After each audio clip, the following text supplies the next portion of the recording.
Hi friends, तर आज जेनीची आंघोळ करायचा विचार करतोय आणि बाहेर भरपूर पावसाचं वातावरण आहे. त्याच्यामुळे मग जेनी लवकर वारणार कशी, त्यासाठी बेस्ट सोल्युशन घेऊन आलो आहे ग्रूम माय पेटचा वॉटरलेस फोमिंग शॅम्पू, ज्यात आहे कुकुंबर आणि लव्हेंडर चे असे घटक.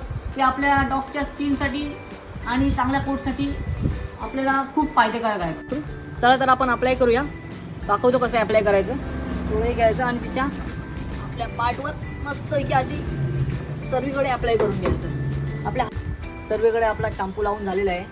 नंतर मग आपल्या रेग्युलर ब्रशनी ब्रश करा, जेणेकरून सर्व शॅम्पू आहे ते डीपली तिच्या बॉडीला लागेल. आता फक्त तिला नॉर्मल ओल्या फडकाने पुसून घ्यायचं आहे. बस ते नॉर्मल जेनीला छानपैकी पुसून घेतलेलं आहे. आणि त्यानंतर आम्ही वापरतोय जेनीसाठी ग्रूम माय पेटचा लिव्ह इन कंडिशनर, जो बनलेला आहे जो